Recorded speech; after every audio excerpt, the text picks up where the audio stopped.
Hey, Coached by God entrepreneur. How to know if you are a coach. When it comes to personal and professional development, two roles stand out for their impact and importance: coaches and consultants. In today's episode, I will refer to the two as the shepherd and the wise man.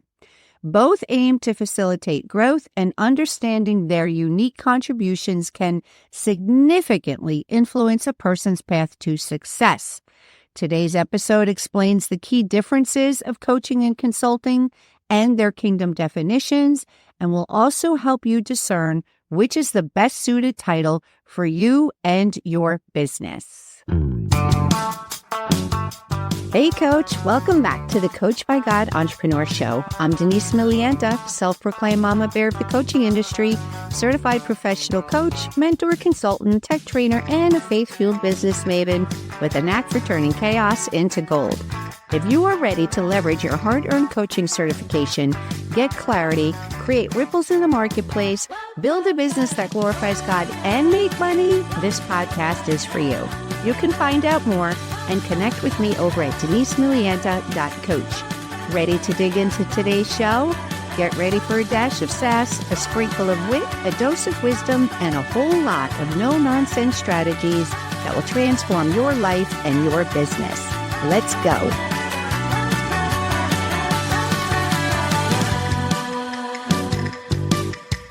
Welcome back.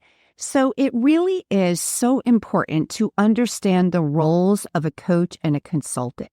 And understanding the roles will significantly impact your offer, the results that your clients may or may not experience, and the impact that you're making.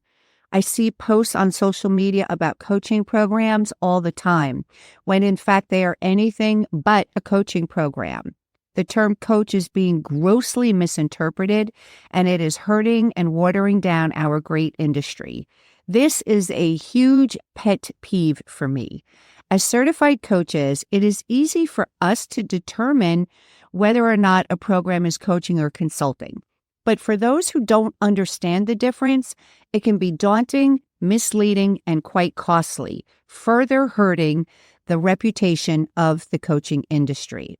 There are key differences between coaching and consulting, and knowing the differences is important. And one of the ways to understand these key differences is in the approach to problem solving. Coaching involves empowering individuals to discover solutions on their own, and this is done through guided questioning and reflection. Consulting, on the other hand, involves providing the solutions directly to the client based on your expertise and your experience. So we often encounter these two guiding figures, the shepherd, who is the coach, and the wise man, who is the consultant. Both of these are divine callings, yet their methods and teachings differ.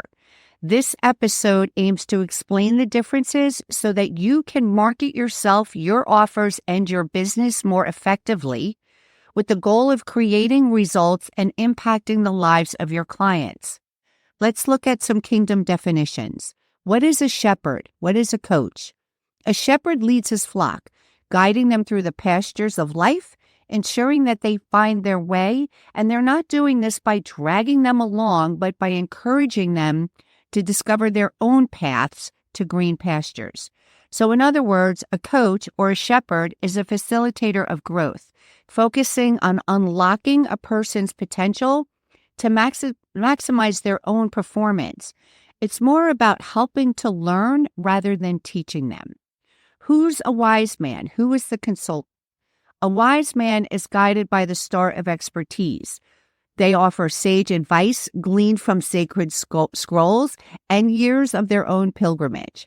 They provide specific directions to those who seek the promised land of business success and personal achievement.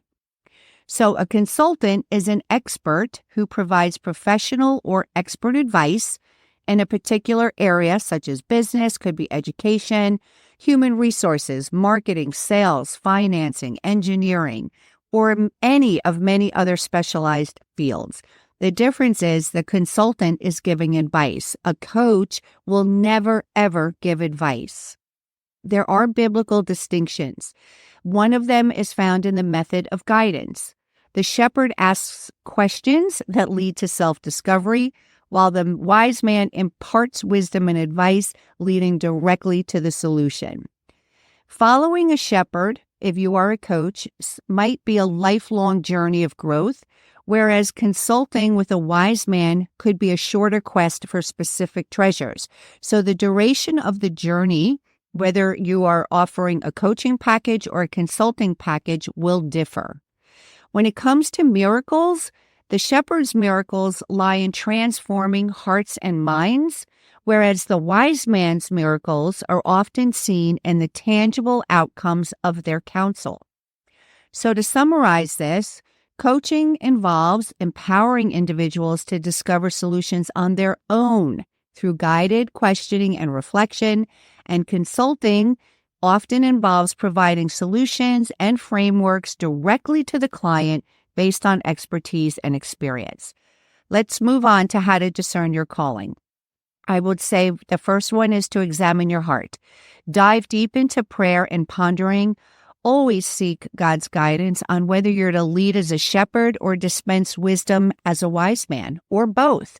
Myself, I am both a coach and a consultant. It is possible to do both, but it's also very important that you market yourself as both. You also want to proclaim what your goals are.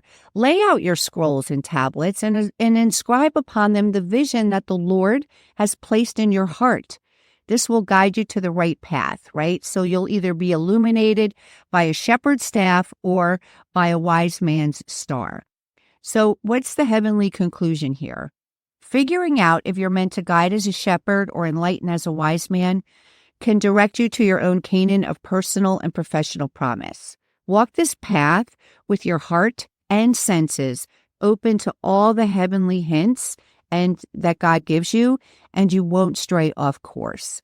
So if you're feeling more like a coach, you're the shepherd of the modern era.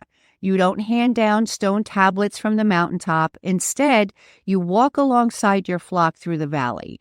Your staff isn't for parting seas, but for guiding souls to find their own way across. You're in the sacred art of asking, prodding, poking, and illuminating the path of self-discovery and accountability. You can think of yourself as a spiritual GPS, recalculating routes not to the promised land, but towards your client's inner Jerusalem.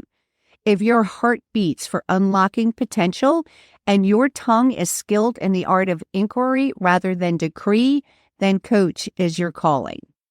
If your spirit leans towards the consultancy realm, then you're the Josephs of the business world. Your dreams are strategic. Your interpretations are grounded in actionable advice. You're not wandering the desert. You're building the pyramids, well, at least blueprints for them. Your wisdom is not in questions, but in solutions, plans, and strategies. So if you find joy in charting the course, and being the architect of Pharaoh's granary rather than the whisper of self-realization, then by all means, consultant is your robe of many colors. One of the biggest questions I am asked all the time is, can a shepherd also be a wise man? The answer is yes. The Lord equips his servants with diverse gifts. In other words, they are blessed with the gift to wear both robes, guiding clients through the wilderness and across the Jordan. If you are a trained and/or certified coach and believe that you are lacking clarity in your title or your niche, check out my Certified Coach's Clarity course. It is a mini course packed with a lifetime of priceless nuggets of wisdom for just $47. So choose your title and niche the biblical way and not the worldly way. Head over to my website, DeniseMilianta.coach, and take that leap of faith today. I priced it at $47 because I know that you have already heavily invested in your coach training, and like me, you now want to leverage that hard-earned certification without another hefty investment.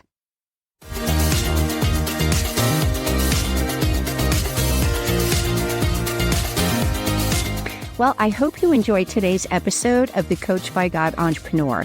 If this blessed you, please hit the subscribe button and leave me a review. I would be truly blessed if you shared this podcast with another coach. And remember, success in coaching is not just about what you achieve, but who you become in the process. Tune in for more insights and actionable strategies in my upcoming episodes. Stay connected, stay inspired, and let God lead the way to your coaching greatness.